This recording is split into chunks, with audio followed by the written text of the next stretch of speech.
Hello. Failed. I'm mad. That's probably the sentiment for this round. I'm mad. Yeah, lots of fan bases I think are pretty mad right now. It's just this was a round of football, It was a bad round of football. This was bad. and it's annoying because it's the middle of the origin period. So you've got rounds where there's only like 5 games, so everything gets increased exposure. And for a few teams this week, that's not a good thing. Uh, but I think it worked okay for Cronulla as they managed to get over the top of the Dragons. But it got pretty hairy there for a It second. wasn't a good start. No, The not at all. Dragons played well, and in the first half, I thought, well, good old Dragons. I hope they get going. And then half time happened. Well, yeah, because I was thinking, like, at halftime, and I was at work, and I looked at it, I saw Dragons up 18-6, and I was just thinking to myself, the wheels have finally fallen off. Because after the last 2 weeks Cronulla have had, I was thinking, if they lose to the Dragons, it's borderline over, something will change. But in the second half, it was the most clinical I think I've seen them in a very, very long time. It was excellent in that Led second half. by Adam Fanua-Blake. Yeah, led by the phenomenal Adam Phins. Like, he was great in this game. Although, it does kind of leave you to wonder where that was against the Warriors. Yeah, that's where he came from. Right? May just come as a function of facing a lower quality forward pack. Because the Warriors forward pack is good. Dragons aren't as good. I don't think Adam Fanua-Blake runs 17 for 193 against just any team, to be fair. No, he had a very good game. Yeah, he was good. I thought that it's great to see Sione Katoa back. I love watching him. He's one of the most underrated players right now. He's just He so works hard, and he scores cool tries. He is, in my opinion, probably the best finisher the NRL has. I know that's controversial when you have people like Xavier Coates running around, but Katoa's is just so much more impressive for mine. Because you can say for Coates, oh yeah, he's very, very tall, long limbs. Katoa's, I think, 5'10", 5'11", maybe. He's a full probably 5-6 inches shorter than Xavier Coates is, and he can do the exact same things. Well, the person who started it, Kelly the Firefly Law, wasn't a giant either. No, not at all. Yeah. It's good.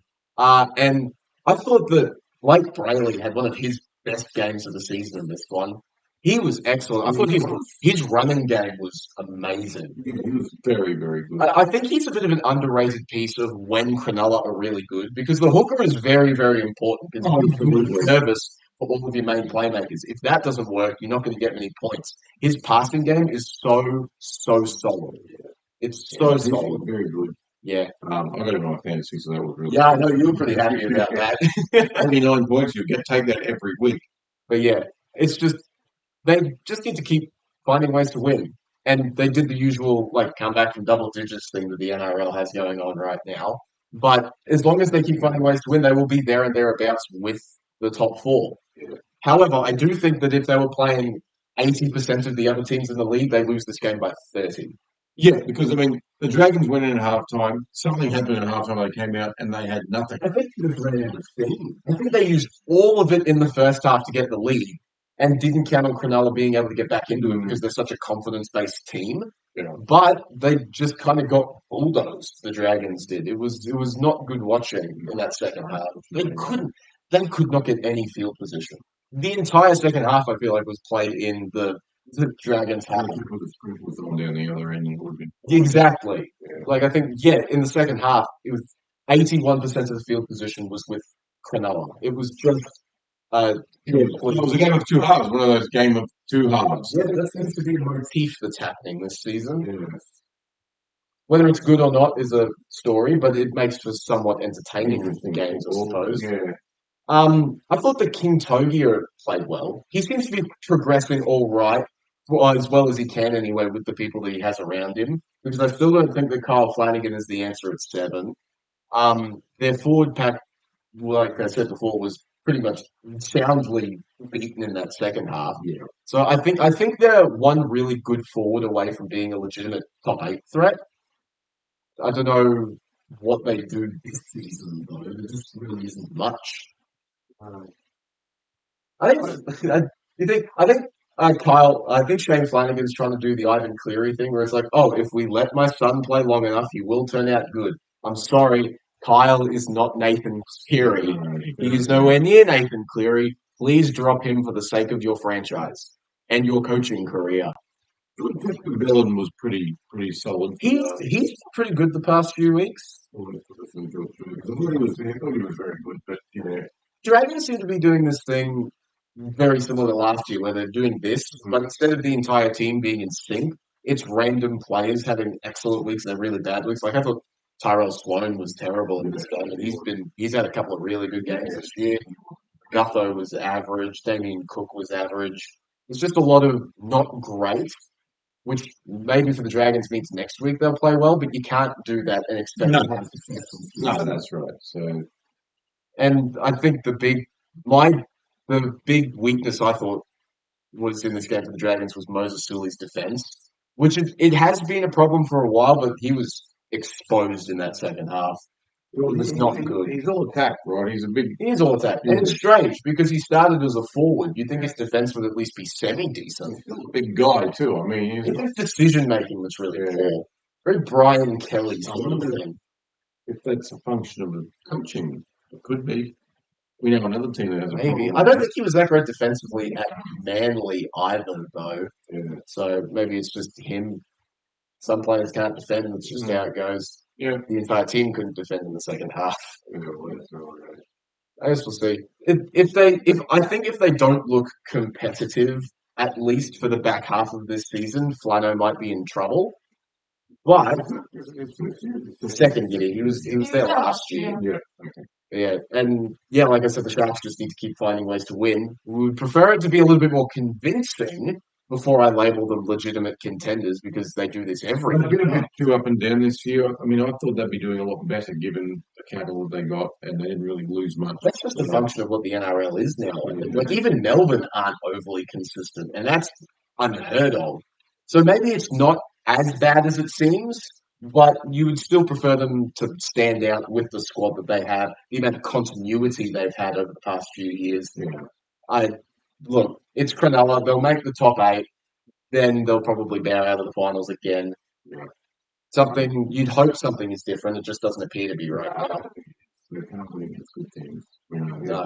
So, and unfortunately, in the top 8, you're going to have at least 3 or 4 other good teams there. So, Exactly. So yeah. you need some improvement. Nico Hines is in a slump right now. He's having a very slow year. He had a period of about 6 weeks before the last couple of weeks where he looked really good. He's not looking as good now, which is sad. So hopefully he can get out of it because I love Nico. I think he's a great guy. I think he has the capacity to be a phenomenal football player. I think he's a very confidence player and he's right down at the moment. He needs to get that up. I don't know whether I agree with that though. He doesn't seem like the kind that coasts on confidence. He seems like the guy who wants to put in the work regardless. Especially like as a person, I feel like that's his personality. He's not like the Latrell Mitchells where it's like if something goes well, everything's going, but he can't work his way out of the slump. I feel like if he puts in the hard work, he will get out of it eventually. It's just taking longer than anyone would like. And it probably shouldn't take that long with a guy with his talent. That's why I think it might be something mental. Maybe he's got the yips right now. Yeah. It's Not even Trindle could help him out. I mean, he was okay, but not much. Like there weren't really great individual performances aside Brayley and Fanua Blake. yeah. I mean, like Katola was fine. Katola was good. He was Yeah. on the back end of some semi-decent stuff. Yeah, he's such a strong runner. Yeah. But like outside that, I thought Will Kennedy was there. Yeah. Britton Nicola was okay. He scored a try, He but tried, but he always runs very good line. he might be the best line running second rower in the And comp. he's quite fast, so he's a lot faster than he They've got a very good team. They've got a very balanced team, and They should be they playing should be doing better better than they on have. average than they No are. one should go down 18-6 to the Dragons right now. Not at all, ever. Speaking of not losing to a team that you shouldn't lose to, the Gold Coast Titans, they've done it. They've won the game. Finally, they did it. Just how bad man are you going? They did it. That's really bad for Manly. And that was without Tino. Without Tino, without Mo, and Manly had Daly. Yeah. This was really, really poor. And they also had, Tom Trbojevic, and He's a shell. He's a He shell of still, himself. I thought he looked okay. Look, He he was looked- running well, and He looked more active than he has the Yeah. past few weeks. However, there were multiple times during this game where the Tom Trbojevic from even a year ago would have busted through and scored a try, where he just got dragged down immediately. He doesn't. He seems frightened of trying to push in contact now. well, I guess it probably comes as a It's probably a mental of thing. the injuries. Yeah, and I'm not saying that it's not understandable. I'm just saying that I don't think he is this team carrying player that he used to be anymore. And Manly need him to do that. Because the other person who should be doing that is not either. No, Daly. Look, I think the first half Daly was okay, but in the second half he was hopeless. I don't know what went wrong. Funny considering statistically Manly were better in the second half than they were. Yeah, but I thought he went down. I mean, he couldn't find 40-20 to save his life. He couldn't do it. His kicking radar was off in this game. He kept finding AJ Brimson on the full. Which is a bad thing because we know that Brimson's actually very fast and strong, and Yeah. getting him any distance that he can get a speed up, it's going to be a problem. I think the big issue in this game was defense. They were not good defensively at all. Like missing 45 tackles in any sort of game is not good. Against a Titans side without their two best forwards, it's borderline embarrassing. Like that's not good. Any other team other than the Titans probably put 50 on Manly. Oh, easy. Manly were not good in this Yeah. game. But yeah, it's the Titans who are not a good team, Yeah. but they managed to get the job done here. I think, look, and it's compounded by now losing Olakawatu for 6 weeks. Seabold's under a lot of pressure right now. Yeah, I'll just look at his shoulder. Yeah, he busted his shoulder. He's out for 6, which sucks. Because he is an excellent player. I love watching him. I don't like it when my team's playing against him, but I love watching him play. It's like a man playing with kids, out on a footy field. It's just, yeah. And there's, like, you can tell that Seabold's desperate now because there's multiple reports going around that for Manly's next game in round, what's the round after this week, round 17, that they're going to move Turbo to centre. Oh, wow. Which was something that they were talking about doing in the preseason. I never thought it would eventuate. But Who goes to school? either Lehigh, I'd even consider putting Tolotau Kohler back there. He's serviceable. He's got speed, obviously. Yeah. So I guess we will see what becomes of this Manly team because it's not great right now. But to be fair, they still have 6 wins. They sit in 11th. They're by no means out of the top 8 race at all. But they are trending down right now, which is never a good thing. So it needs to be a pretty dramatic shift in the next few weeks to try and rekindle. I mean, I know you think the Gold Coast are back, but who are that? It all depends on how they go in weeks now ahead. Yes, if you have a good performance, that's not going to win you any big. I'm so happy the Titans finally looked like a competent football team. Yeah, like Manly looking like an incompetent football team to allow them to do that. You have no idea how relieved I am that they actually looked half decent in this game. It took so long. All it took was Kieran Foran, apparently. I thought he was excellent in this game. Oh, look, he's got a wise head, I guess, on his shoulders, which helps. And exactly. When you have a spine that includes AJ Brimson and Jaden Campbell, you need someone who can bring that sort of structure and maturity to these sorts of players. And it really showed in this game, I thought. I thought AJ Brimson had his best game of the year by a long shot. Well, he ran, 260 or something like that? Something like that. He was excellent. Yeah. Jaden Campbell did his usual thing of being awesome. But yeah, I hope they stick with Kieran Foran for at least the time being until Keeney is back. Because if this is what the Foran Titans look like, they're going to win quite a few games, I think. Yeah, you have to remember, this was an understrength Titans side. They were missing their 2 best forwards. They're still without David Fafita. They're still without Keanu King. Well, David Fafita's just out because he's out, right? Is he? Yeah. Okay. Well, they say he's injured. I think he probably is. It's an ankle thing, I think it was. So I guess we will see. Injured. We'll see how he does when he comes back. I was very impressed with their forward pack, especially missing the 2 Origin guys. I think the entire starting pack got over 100 meters. Bo Ferrell went over 150. He was excellent in this game. He could still be in the Origin side. That's a conversation. Fine. Yeah. We're recording this on a Tuesday. So Origin hasn't happened yet. Mama. Can't wait to see Queensland lose again. We'll get to I get that. that out of the. I get that out of the way now. Queensland are going to lose because Bo Turnbull's not there. Segue completed. Nice.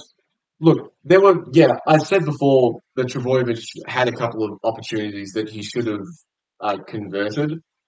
And that was the function at the Titans' edge defense not being great in this game. Yeah. They probably should have conceded a few more tries, but their scramble defense was really good, and that's good to see because that means the effort is there. Yeah. And with the amount of talent that's in this roster, the effort being there means good things have to start happening at some point. Hopefully. Des has saved his job for another month. Yeah, well, I hope another Queensland team can go okay because at the moment we've really only got one. 2 wins outside the top 8 right now. Mm. Stupid And they're season. still last, aren't And they? they're still last. Yeah, I know. What a stupid season. Dumb. Absolutely dumb. Yeah, Speaking of dumb, speaking of dumb, Knights and Chooks. this was the worst game of the season. It was boring. I think this will go down as the worst game of the season simply because there were no points, it was raining, and it was controversial. That's all the markers of a bad game. I'll get the controversy out of the way now. The Siwa Wong try. I think it was a try, That's the only thing that was really controversial, though. I mean, but it was the game-winning try. Yeah. look, no, he didn't ground it with his hand, but his hand didn't touch the ball. Yeah, you Come can't. over the top and hit it with his wrist. That's a try, and it was down pressure. Yeah, it fully depends on what your definition of having and losing control of the ball is. I don't think he ever had control of No. the ball. So granting it with his wrist like that, it's fine. I've had people ground it with their flipping groin before, and it's still a try. Yeah, and that's the argument. Yeah. But also, then the opposite argument is he's pushed the ball forward with his arm and hasn't prevented it from hitting the ground. That should count as a knock on. I understand both sides of this argument. I don't think there is a correct answer, really. It's such an ambiguous grey area in the NRL rule book, but I think it was a try. So do I. I actually agree. I think it was a try. I didn't think they were going to give it to him. I I really think the didn't. Chooks were better, but not by much. It wasn't by much. But they were better. It's the interesting thing about the Roosters this year is that they're playing better than I think a lot of people expected. Mm. And I don't think they're as unlikable as they usually are because they're performing well because their star players are homegrown people rather than people they've bought from elsewhere. Mm. Like Hugo Savala this year has been a revelation. He's been excellent. I just swapped him out of my flipping fantasy team for Sandon Smith, who got squat. The Salu guy, I think, is awesome. This Blake Steep guy that they've unearthed out of nowhere, he's quickly become one of the most important forwards. Mhm. Now Fahu White is excellent. They've got a lot of good they've got a lot of good homegrown talent now. And that in my opinion makes the Roosters being good a little bit more bearable now. I don't like them by any means, but I don't hate them as much now. Ugh. I'm not a Roosters fan. I don't hate them like I hate some of the clubs. I think James Tedesco is having another one. Turned back the clock. He's so good, isn't he? If it weren't for a certain Dolphin, I'd be putting him in Dally M. Oh. He'd be the Dally M winner for mine right now. Yeah. But yeah, he was good. I thought Dom Young in his final game in a Roosters uniform Before he flips to the other side. pushed for the night. I thought he played fairly well. I brought up Blake Steep before, he was excellent. And this win is made slightly more impressive by the fact they lost Sam Walker in the lead up. So they had to remove Sandon Smith back into the starting lineup after he would have been training as a utility the entire game. And it's good that they managed to defend as well as they did. Granted, it is Newcastle who can't attack at all, but it's good defense from the Roosters. And that's something they've been kind of lacking this year. So it's at least something that's improving. It's just, but yeah, I brought up Newcastle not being able to attack. It's good that in a world that is so unpredictable, or it feels like the universe is physically trying to make it hard to live, at least we can hold on to the constant of Newcastle not being able to score any semblance of points. 8 points. How good? We're going to try and a penalty goal. Look, You do. okay, look. Granted, they are without Callum Palmer already. They lost Fletcher Sharp in the lead up to this game. Their 5'8" was the guy who hasn't played NRL in 9 months or something, and their forward pack is there. So not scoring points is fair. That does not mean that they are a good team that just had an off day. They're a bad team. That's about average for them. And the rain didn't help. No, I mean, I thought it was going to be, Neither team could attack very well, and that's why the scoreline. Look, Newcastle, they had 55% of the ball, they had 63% of the field possession, and completed 77%. That's enough to win most games of football. Yeah, I love them. 77 needs to be a bit higher. You look at the scoreline, you look at the other end of it, they conceded 12 points. The likelihood, more often than not, is that they end up winning this game. But no, they found a way to lose this. And it's quite frustrating, honestly, because there's so many good players on this roster that are being completely screwed over. Like Dylan Lucas. He was excellent in this game. I mean, what? Dan Gagai. Dan Gagai played well. Yeah. They've got... I mean, Fletcher Hunt did his best being a fullback, which is really his role. I thought he did okay. Kai Pierce-Paul has been great this year. He's been there. We're getting the Tigers next year, don't they? So no, we're not getting Kalen Palmer. Where would you put him? I don't know, the place drinking. No. It's just, look, they should have won this game, maybe, simply because of the CY Wong thing. They deserved to have a better shot than they did, but that's by no means saying that they were definitively the better team. At least they can still defend. That's all you can hang your hat on for this team, is they can defend really, really well. Which is more than what we can say for the next team. Which is more than what we can say about the North Queensland Cowboys. We are bad. I said in the previous week that the Dolphins are going to win because the Cowboys suck marginally less. They suck marginally less than the Cowboys do. The marginal is fake. The Dolphins are the Queensland team in form right now. They might be the form team of the entire competition right now. Oh, yeah. I mean, and like we were talking about earlier, they could be the first team in a number of, ever to put 350s in a row. I looked at They that. are playing tonight. They are the first team since the 2022 Storm to do back-to-back 50-point games. I haven't looked at 3 in a row yet. Well, they haven't done that yet. If they do, I'm going to be researching that for, I assume, a day and a half to try and find the last one. But it was it was led by in my opinion, best player in the competition right now, Isaiah Katoa.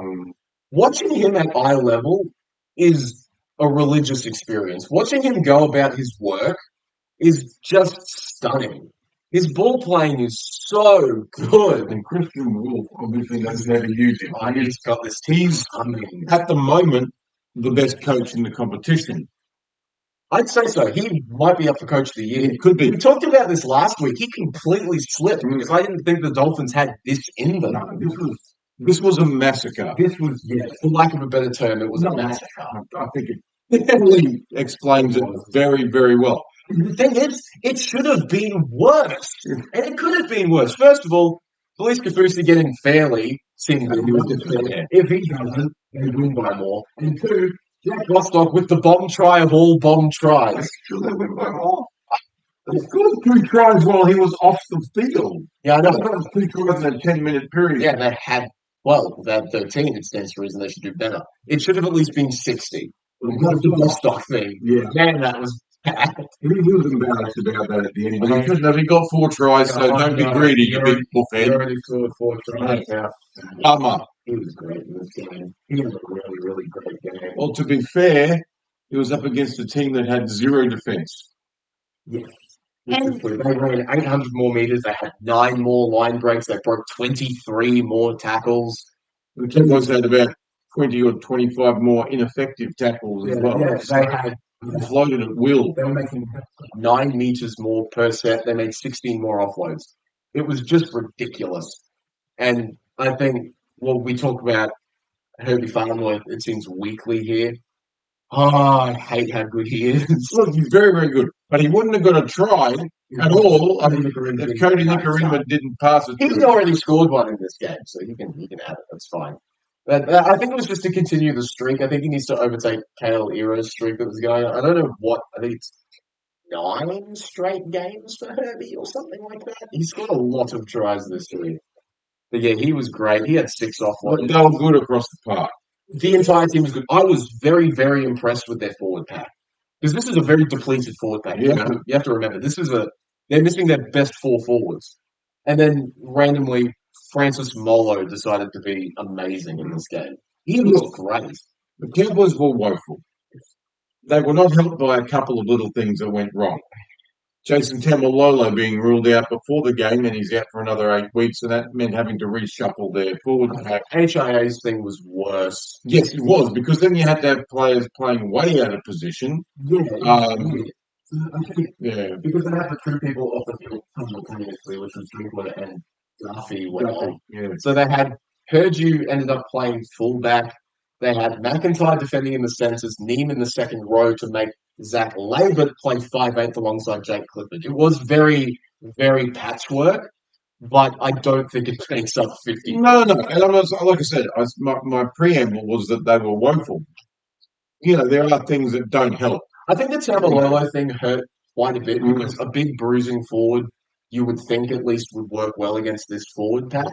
Hey, look, it doesn't stop 50 points, no, but it probably limits a bit more damage. But I don't know, their defense, I think they just put the cue in the rack about 5 minutes into the game. They put the cue in the rack as soon as that first try was scored. Yeah. It's like, oh, here we go again. We can't start well, so we'll just not play well at all in this game. I remember, I'm not embarrassed at all, I walked out with about 15,000 other Cowboys fans at the same time, with about 12 minutes to spare, and in that time they scored 4 tries. Yeah. So I'm so glad I walked out. Yeah. I like watching points being scored. That's why I stayed, but it wasn't necessarily fun to watch. No, it's I'm not. laughing with Dolphins fan. I'm not laughing with Dolphins fan. What else? If you're not laughing, you're crying at this point. If you're a Cowboys fan. I'll take whatever sort of enjoyment I can get. This is why you go to stadiums. But yeah, the Cowboys were. You brought up all of the personnel shenanigans that happened before and during the game, which is fair. But this team is forfeit. They're in a lot of trouble. They're really in a lot of trouble. They're in deep, deep shit. I'm wondering what it coincides with. Curious. I'm on it. Might be. Was Mercury in retrograde? Doesn't happen anyway. I don't remember. What are we talking about? Might be Jackson Purdue, Maybe. who got moved to the 6th when he shouldn't be there. Yeah. Todd Payton, if he needs to walk, let him walk. Yeah. Forget this nonsense. Let's not get it like the West Tigers with Lockie Galvin. Yeah. Exactly. Because if you do that, you're going to have the same problems. If he wants to walk because he doesn't play 6, let him walk. Stuff him off. Put somebody else at 6. No one's going to want to pay for him 5/8 money if this is how he's playing either. Yeah, that's the thing. If he wants to play 5/8 somewhere, he may not even get a contract. Yeah, unless he goes to somewhere that's going to be just as bad, if not worse, than the Cowboys. Maybe. Play for Perth, maybe. Look, yeah, no, I'm sorry. You cannot be beholden to play managers. If they're forcing your hand to do stuff, just say, well, bugger him off then, get somebody else. Because Dearden and Clifford was at least a serviceable working pair of arms. They were a good complementary. Yeah.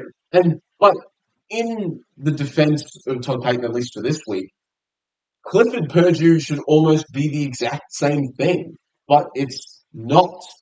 Because now you've reshuffled the spine of a team that was scoring 30 points a game, and now they're scoring 4 against the Dolphins and can't really get anything going against most teams now.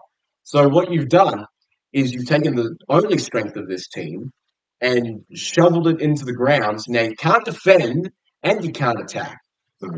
So you're Parramatta now. Congratulations. You're stuck. Right. At least the Knights can defend, even if they can't attack. And now we know the attack doesn't even work when Clifford's back in, because he was in this week and they were still terrible. Yeah, but that's because I still think it's a function of Purdue not playing where he should be. I know he probably gets put there with Dearden out anyway. Yeah. But I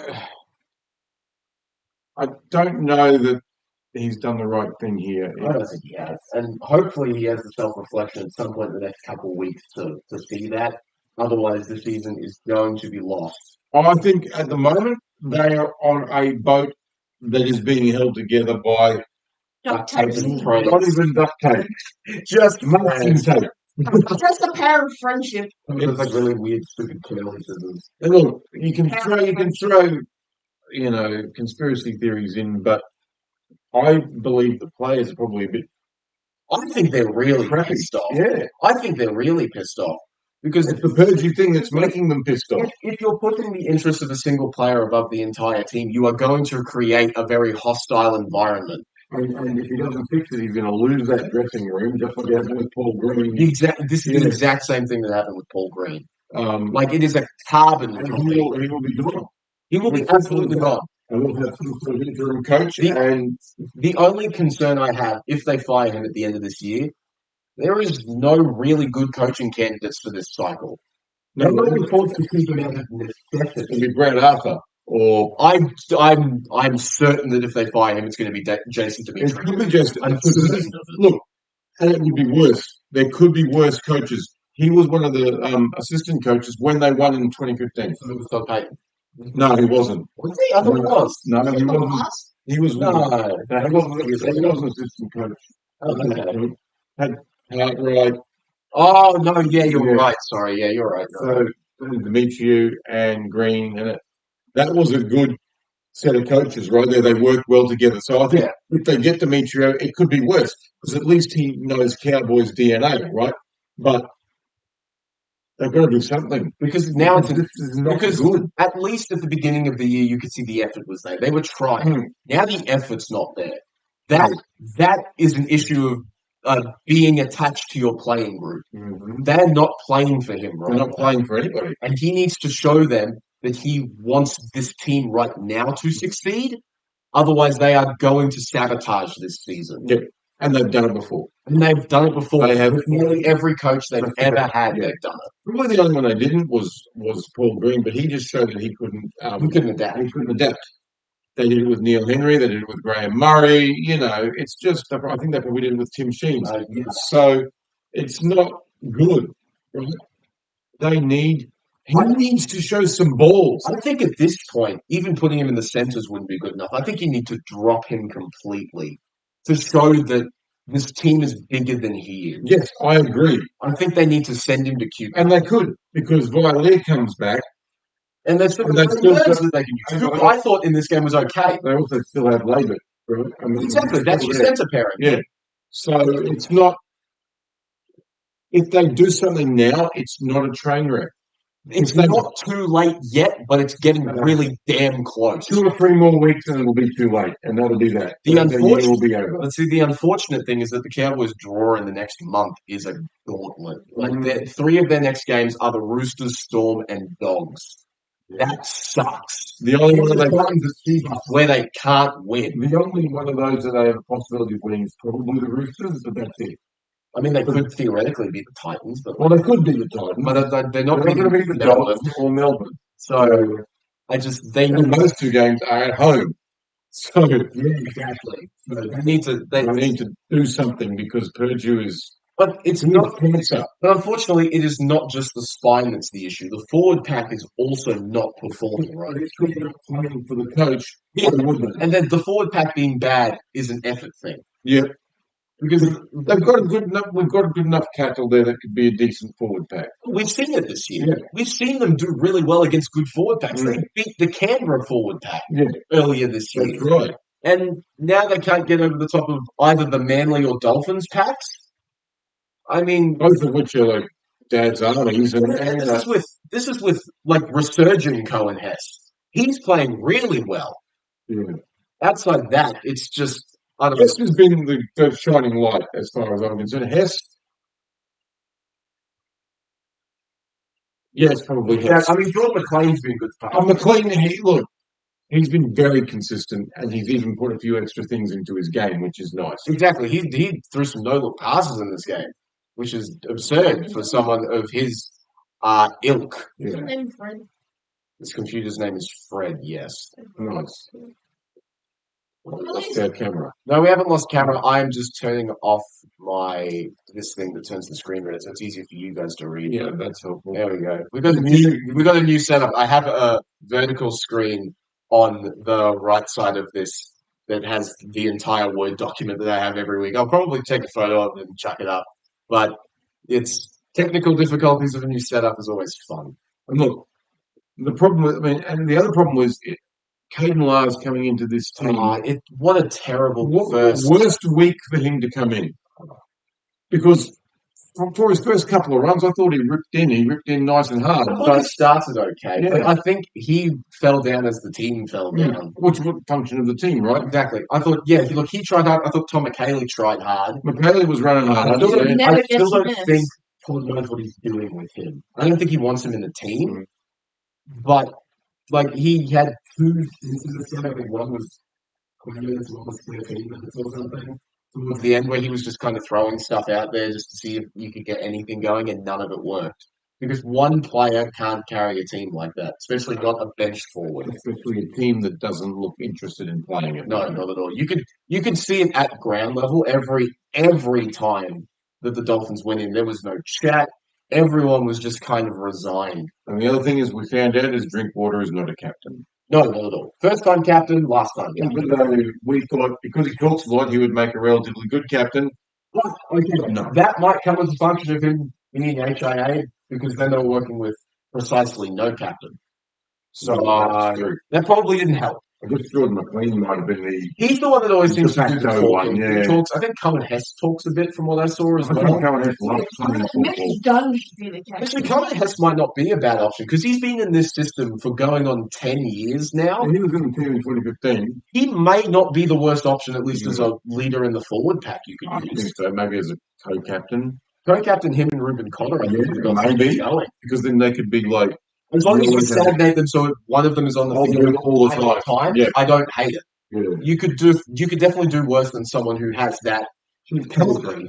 Cohen he just loves the game of football. You can see it when he runs out there. He just loves the game of football. Yeah, even when He they were loves getting, playing. even in this game, when they were getting bulldozed, you could see he was ripping and tearing as much as he could. There was just no one who wanted to go with him. No, that's right.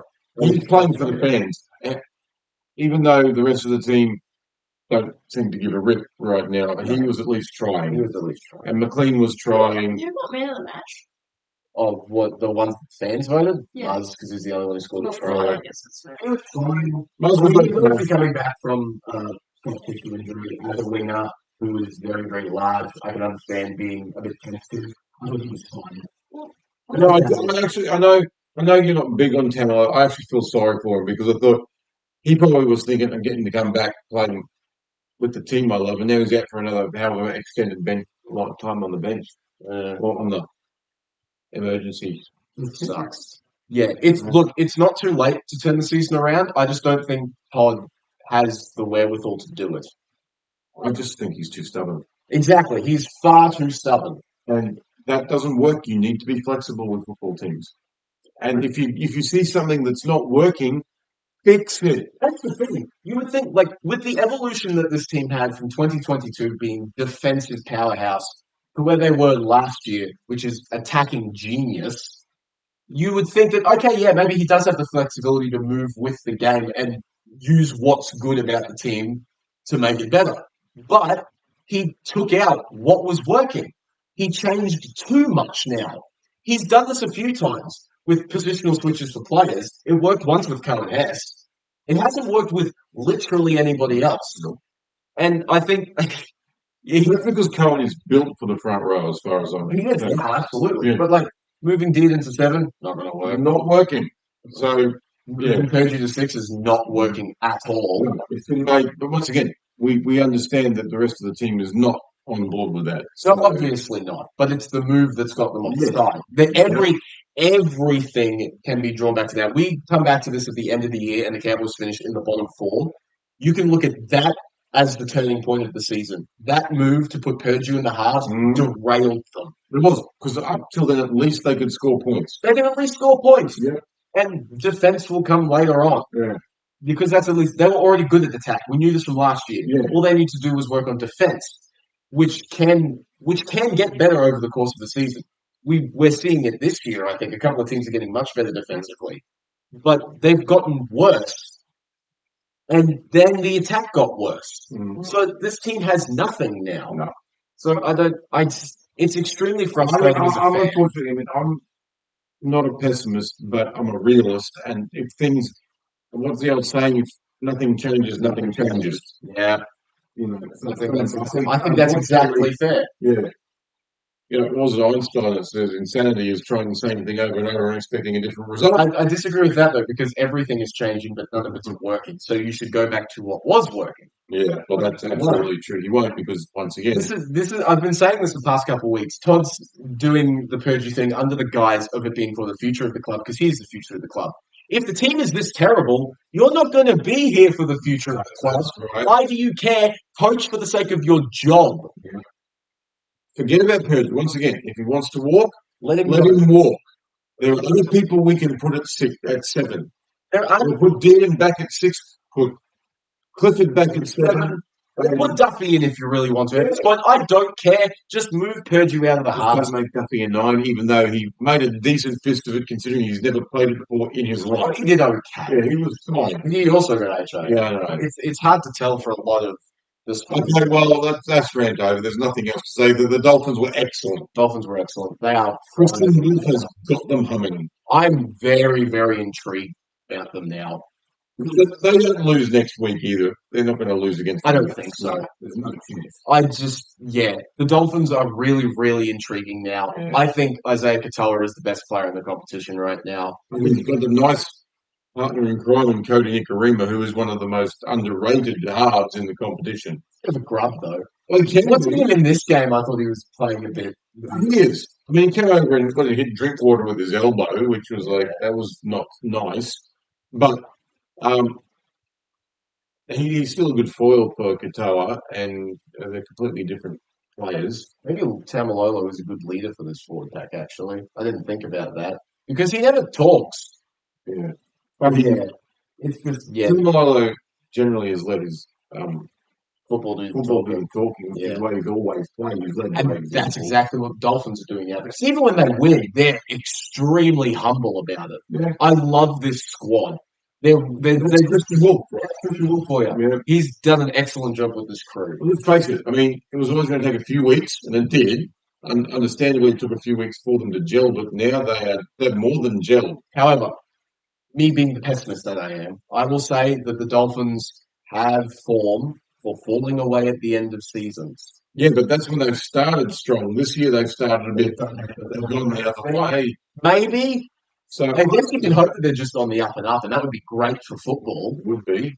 The Dolphins in the top 4 this year. It's not outside the realm of possibility. They're in 6th right now. And look, we've talked about it before. They've got one of the fastest back lines in the competition. And when Hammer's there, it probably is the fastest back line in the competition. And now they've got a legitimate top at least 3 halfback now. Their spine is humming. Yeah. They're drawing more than what I thought was possible out of this forward pack. Like, there is no way that Oren Keeley should be playing as well as he is.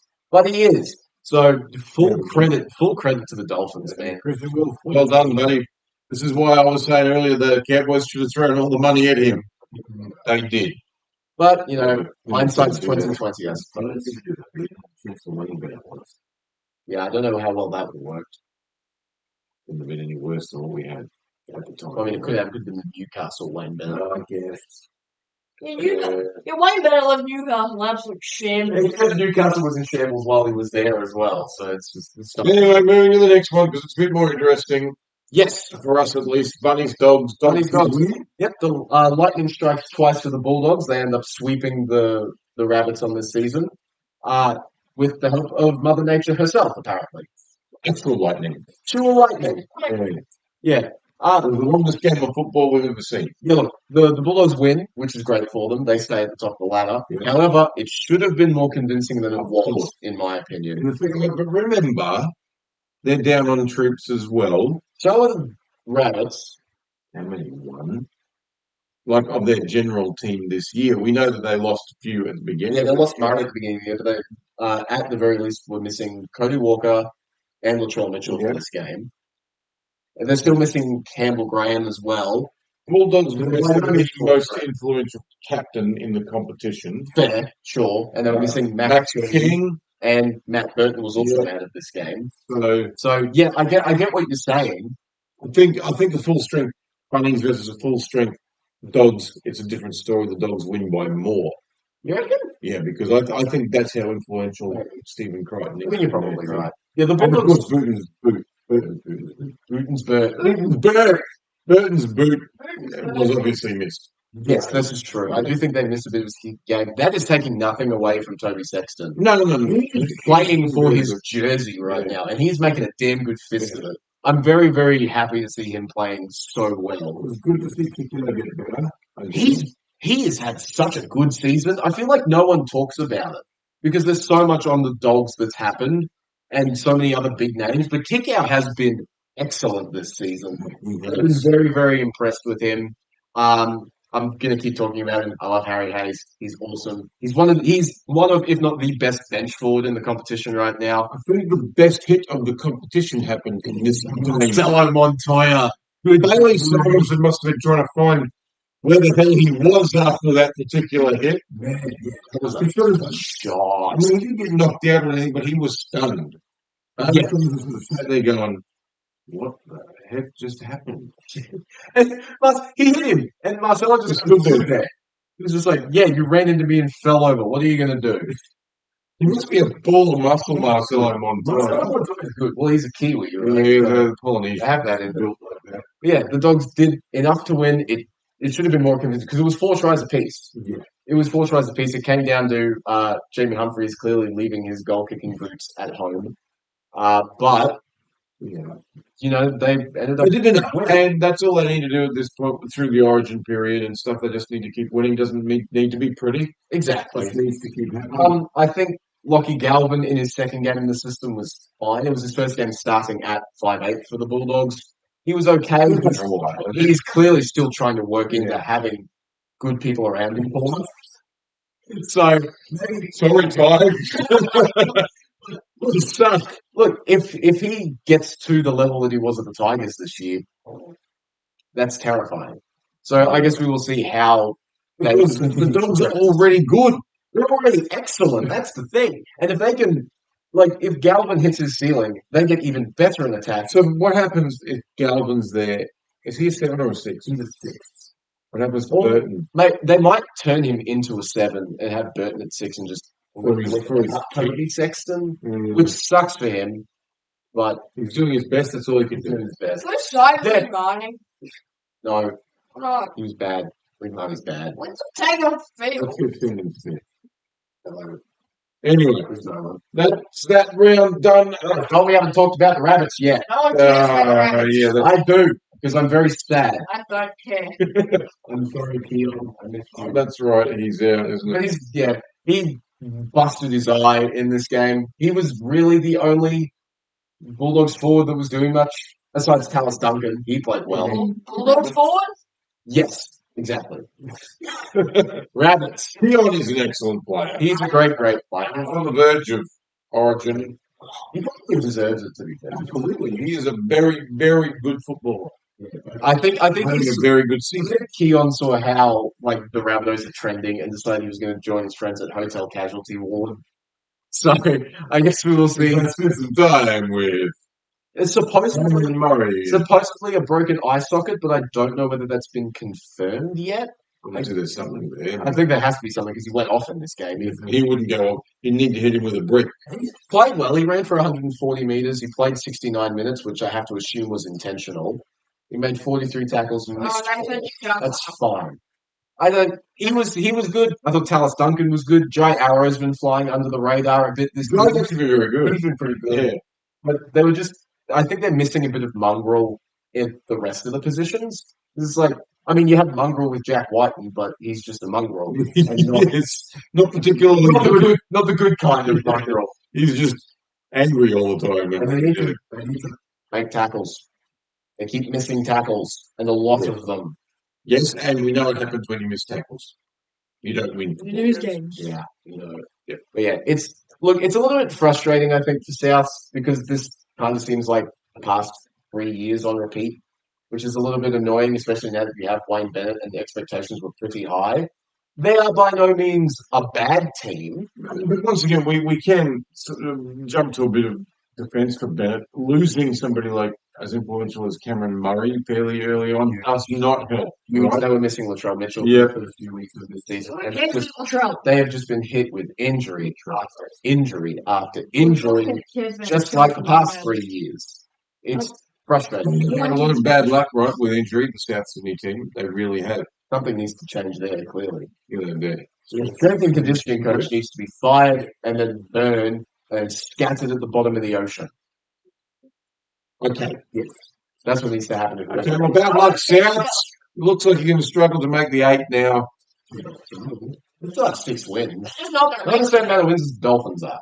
So The Dolphins are trending a lot better. they are trending upwards, yes. So I guess we'll see if look Post to turn it around. For the Bunnies, it all comes down to the post-Origin period. Once they've got everybody back, everybody's healthy, they've got all their Origin people back, then they can make that push. They just need to stay in touch until that happens. Yeah. So I guess we'll see if they can do that. And the Bulldogs are in a 3-way fight for the minor premiership right now, so that'll be entertaining. With a team that we didn't think that was 2 teams that I didn't think were going to be there. None of us thought that these teams would be fighting for the minor premiership. We thought one of them was going to be last. Dead last. We thought the Bulldogs were going to miss the Super Bowl. Like, yeah, you. We said the Raiders in the top 8. None of you guys did. No. Yes, Yeah, but I didn't think the Warriors were going to go as well as they did, but I wasn't putting them in last, that's for sure. 15. But yes, moving on. Round 16. We're back to 7 games this week. It's down to 5 from last week. Starting with the Tigers against the Raiders at Campbelltown. Up the Raiders. It's not the place where they would probably win. Yeah. So the Raiders are going to win. Yes. So for the Tigers, Fonua Pole is back in the starting lineup, which is really, really good for them. He pushes Sione Fainu back to the bench and Charlie Murray off. Alex Twal is also back, so Alex Seyfarth moves to the second row. Talon Silva's the utility, so Kit Laulili'i is gone. That's the Tigers ones. For the Raiders, Jed Stewart is taking the spot left by the injured Savelio Tamale in the. I don't know who Jed Stewart is. Do you know who Jed Stewart is? No. I don't remember if he might be related to Ricky. I know one of them is. Chevy. No, his is spelled differently. I think he might be related to Ricky. I'll need to fact check that I one. think I got something on the radio about someone being related to Ricky. The Raiders have won 3 of their last 4 games at Campbelltown. The Tigers are fading right now, and Canberra are contenders for the minor premiership. Predictable outcomes occur. The Raiders are going to win like 20. Yeah, Raiders are going to win pretty comfortably. Yeah. If it was at Leichhardt, I might be a little bit more apprehensive, but at Campbelltown, toothless Tigers.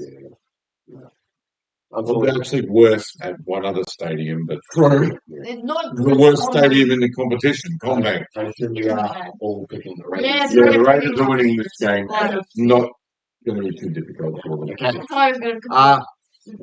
Warriors Penrith at Mount Smart Stadium. Warriors are going to win this going away. I think you're right. Only because all of the Penrith Origin people are being rested. Because it's a 3-day turnaround and they have to travel to New Zealand. I think it's a smart move. I think to rest them. And the Warriors don't lose. They They lose Kurt Capewell. Well, he's probably not quite. He's not back. They haven't named him to back up. So taking his place in the centres is Moala Graham Taufa, who plays his first game since round 22 of last year. They also get Wade Egan back. That's a big in. That's a huge in. So Yeah. Sam Healy reverts to the 18th man. I'm So trying to get my hookup back in fantasy. Yeah, that was dumb. with all the Penrith Origin people being arrested, Dane Laurie starts at fullback, Paul Alamotti moves to the wing, Brad Snyder is the halfback, Isaiah Papali'i starts in the second row, and Matt Eisenhuth is the lock. Liam Henry comes back from suspension via the bench, joined by Trent Tolau, Luron Patea, and Luke Garner. The Warriors have won 3 of their last 5 against Penrith at Mount Smart. I think that the Warriors will win this game. However, I do think Penrith might be up for it, simply because lack of Origin stars means you have to try harder. Well, we've seen them with a lack of Origin stars, and generally they don't do great. In years past, they've been fine. I get the concern for this year. I'm going Warriors 30, Penrith 10. I think the Warriors will win by I think the Warriors win comfortably. Yeah, I think Once Penrith. again, they're not losing nearly as many players. I think Penrith are starting to get into desperation mode, despite the fact that they're sitting in 9th right now. They want to try and make a push for the 4, which everyone does. But if they lose this one, which I think they will, It's a hell of a lot harder. it's much more difficult. So, yeah, desperation might get Penrith close. I just don't think they have the cattle this game to get over the The line. Warriors have the class at the moment. They're the team, probably even less than Canberra, that people would have thought were going to go as well as they were going. Yeah. Canberra at least got to the finals last. No, they missed it by one. They were ninth. The Yeah. Warriors were further. Yeah, they down. needed the Dolphins and Knights to tie. To make the finals. I remember that. But still, I remember that game because that was the final game of the year. It was scoreless for 20 minutes. I was thinking, holy crap, it's actually going to happen. And well, Knights ended up Yeah, Nice and one. that's what They made played the finals. Cowboys. Yeah. Yes.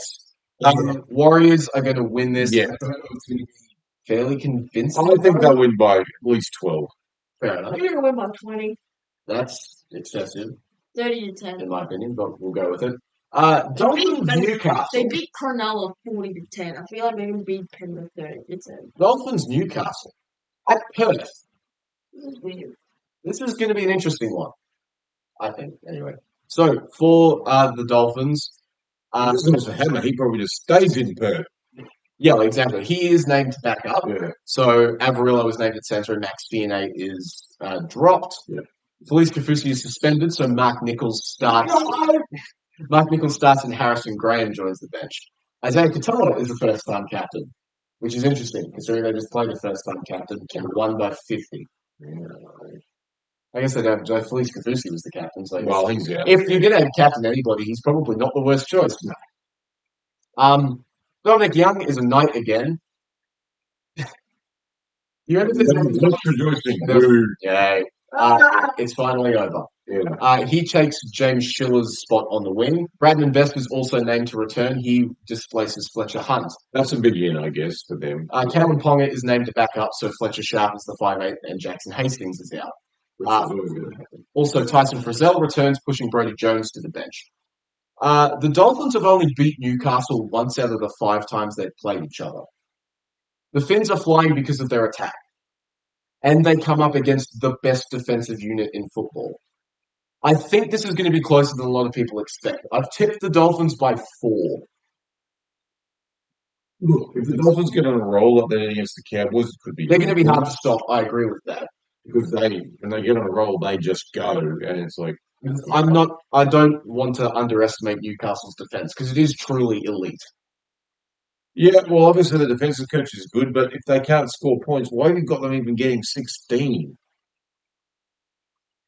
They can't score points.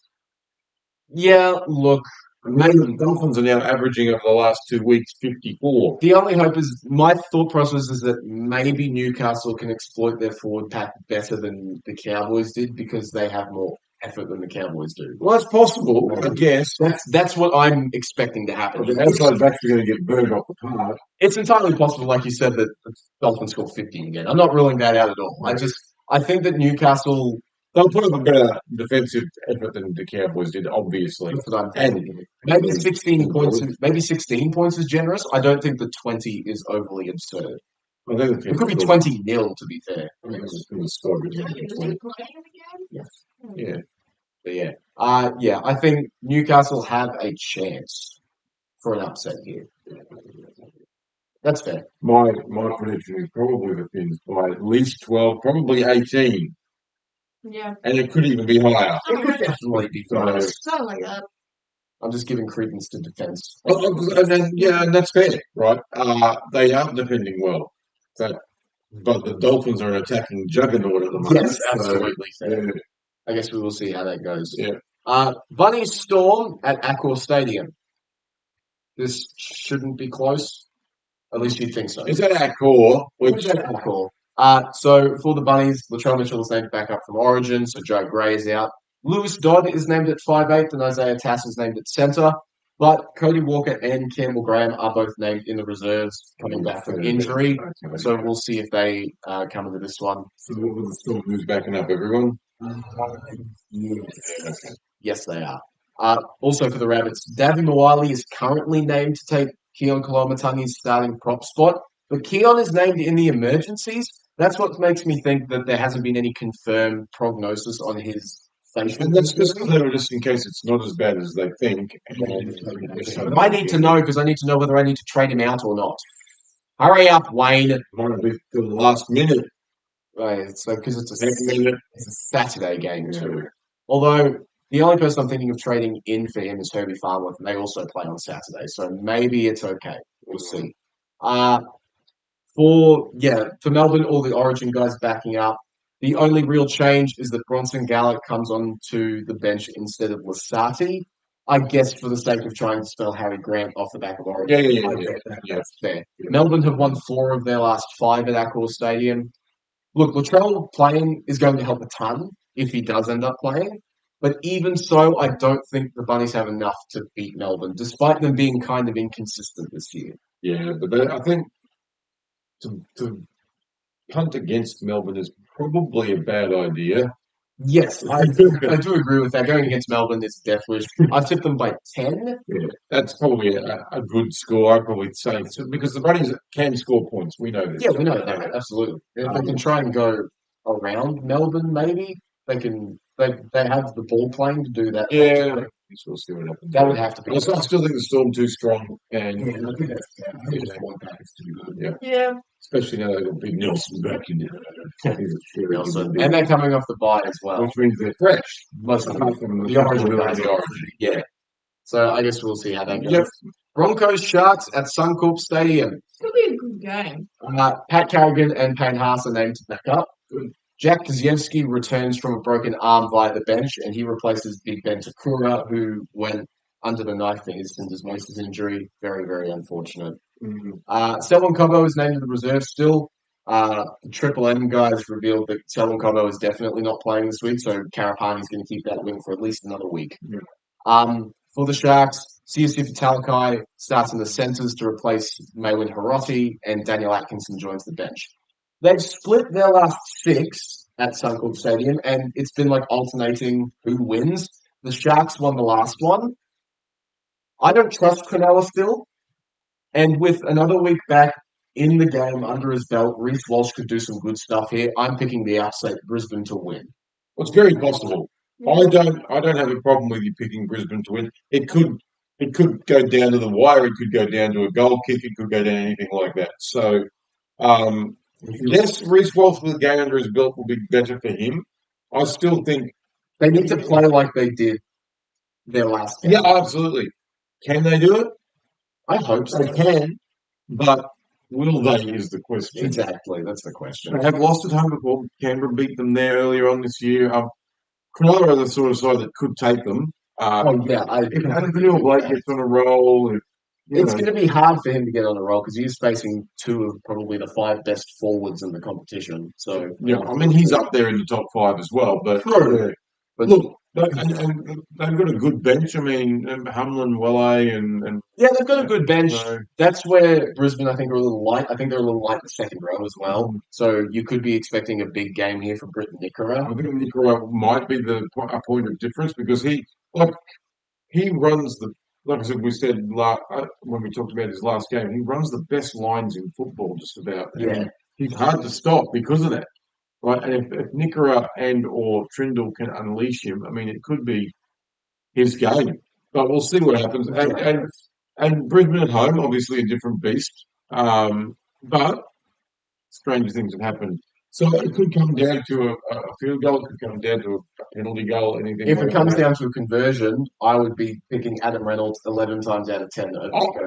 Adam Reynolds doesn't miss, right? The smallest boot in the league. He barely makes it on his side, doesn't he? Yeah. It's the opposite of Jermaine Azaka. If it does come down to that, Brisbane probably do win.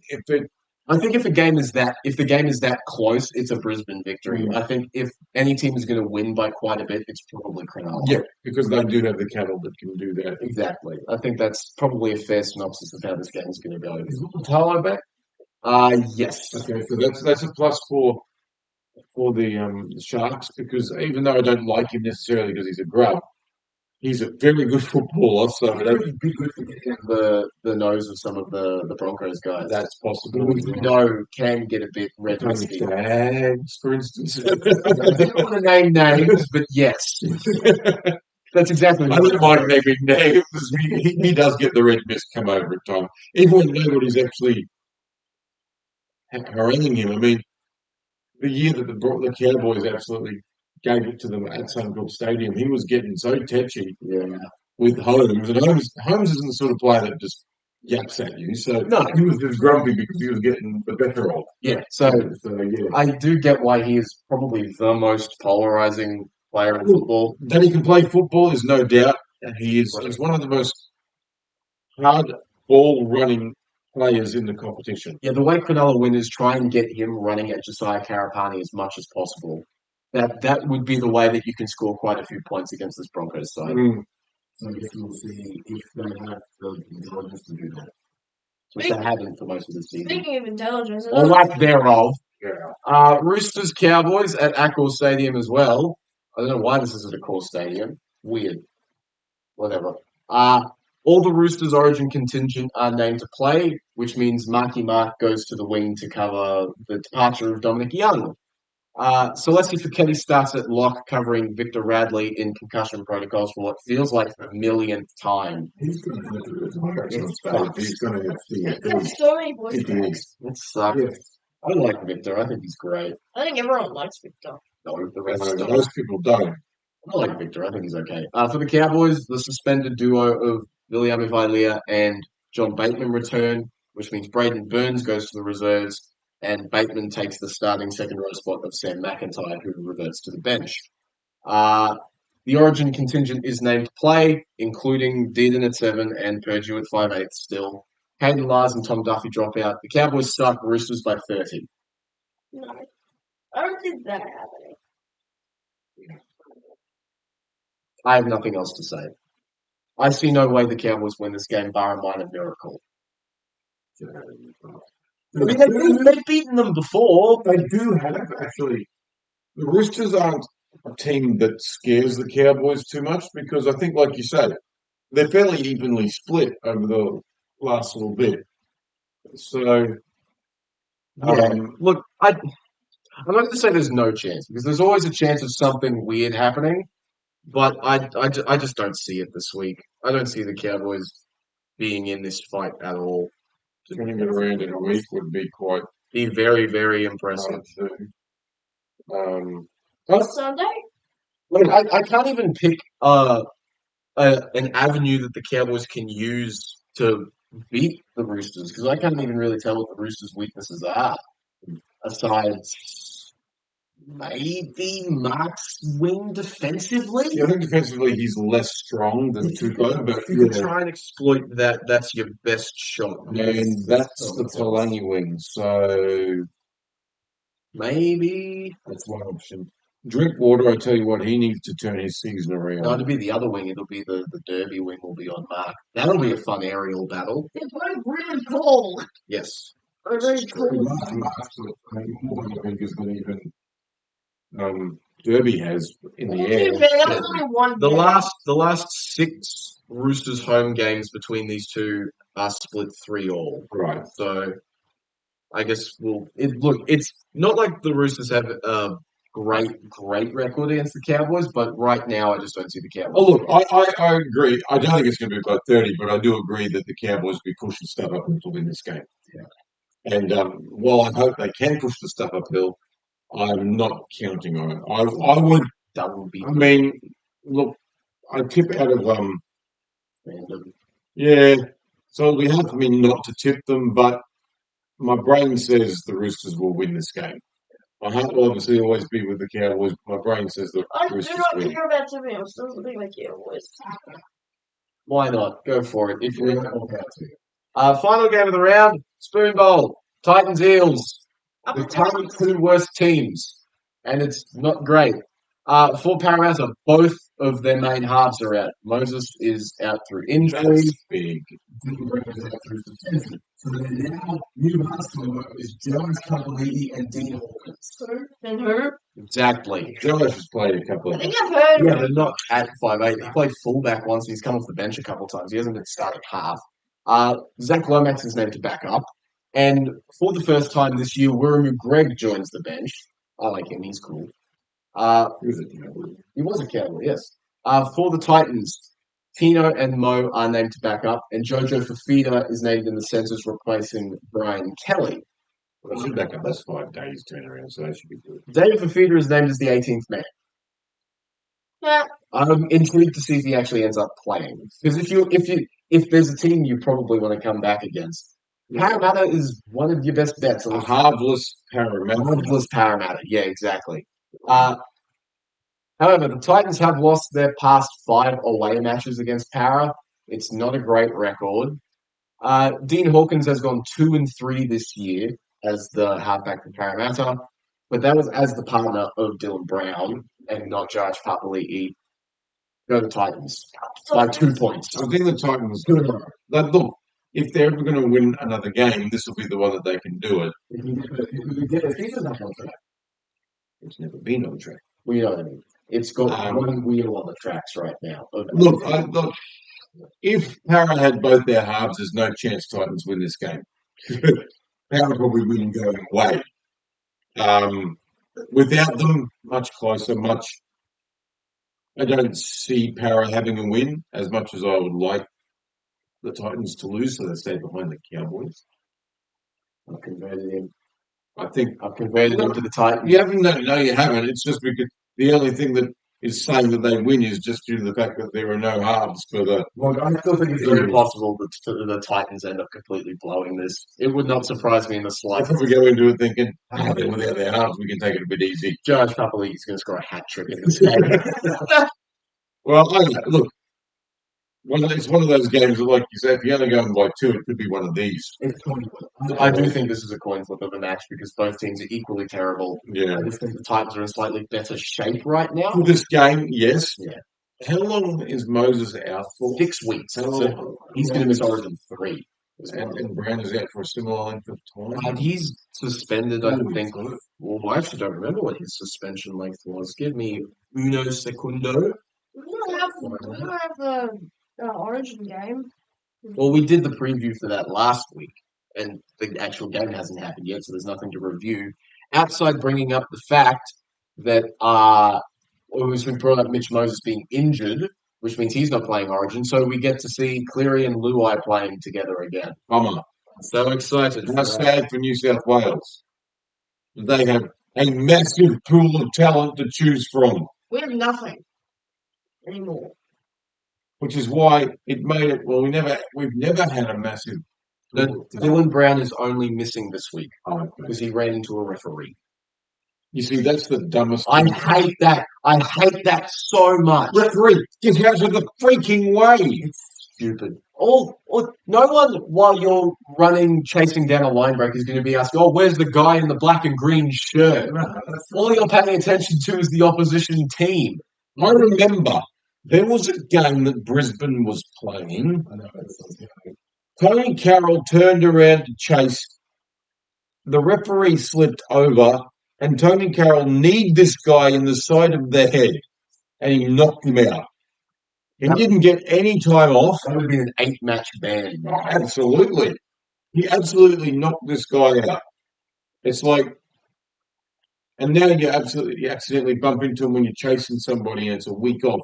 This is the dumbest. It's not about protecting referees from this. They're out there refereeing a game that is a physical sporting game, and if they're in the middle of it, this is what can happen sometimes. Playing field referee is outnumbered 26-1 at any given time. What happens if a referee just slips over? Does he put himself out for a week because he fell over? This is the dumbest rule. It's not that they've gone up to them and gone, "You're an idiot." No. He had his back turned. He had his back turned to him. I don't know what Dylan Brown is supposed to do. I really, really don't. Neither do I. It's not his fault. He shouldn't have a week. It shouldn't even be fine. It should be, this is an accident. Move on. Move on. We need to protect the referees. It will soothe their egos. That's not protection.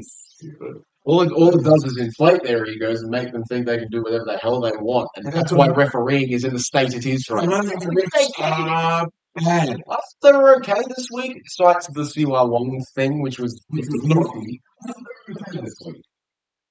I guess it means that the less they call forward passes. They at least did that. Yeah. So that's good. I guess. It's small victories, baby steps. They still get things wrong. Like one of the tries, not that it makes a lot of difference in the end, but one of the tries in the game. One of the Bostock tries was yes. Yes. The first try won. The play, Katoa definitely lost the ball. Yeah.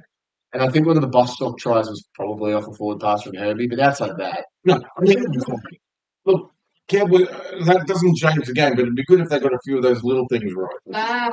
They love staring at their fingernails. I'm sure that's a thing. That's too young. Shut up with your Telstra ads. I'm going to hit you. Okay. I hate that ad so much. So, It played twice within the space of 2 minutes at halftime of the Cowboys game. I nearly went up and broke the screen. I was so pissed off. the screen's about 5,000 times your size. I would run down, steal one of the footballs, and just repeatedly kick it the jumbotron until some of it broke. You don't think it's made to handle that sort of stuff? I don't care. One must imagine Sisyphus pissed off at Telstra. I do get over that ad. I remember I saw Canterbury do a TikTok that was just Jacob Carraz walking along to that, and it made me irrationally angry. But I also like they're playing into it now. It's with no bones. I finally know what it's like to be the team that's being flogged by 30 and having that ad come on. I don't like the feeling. It's like the day before election day when that just one Albanese ad played for like 10 times in a row. It absolutely did. I think it was 7, literally 7 times in a row. It played. Which wasn't as bad as the Trump and Patriots mobile invasion. I didn't get any of that, so apparently they didn't like my number. Yeah, There was like 5 times. Yeah, they were incessant. Yeah, mine was very not at that. Yeah. This is the portion of the show where we talk about nothing. And this week is also over. This week is over, thankfully. So, well done to all the teams that won. Bad luck to all the teams that lost. I'll try and get this up before Origin tomorrow night. I hope that the Cowboys can do something this week. Yeah, have a good week unless you're the Roosters. Yes, I hope you have a shocker. I hope everybody walks out with shot. And the Eels. Come on, the Titans. I need a team to root for. Go to Titans. really hope that I really hope Trent Rivers didn't name Chad Townsend just out of spite against the Cowboys. This has been very fun. That would have been funny. I would have done that. I would have probably made them lose. So I would have done that. I think I would win it. Personally. Chad Townsend was scored like 2 times. That house combo could be Chad Townsend and Rowan or Watson, and they'd probably still win. Carlton. Yeah, well, that's because they're shoehorning our players into the wrong position, so why not?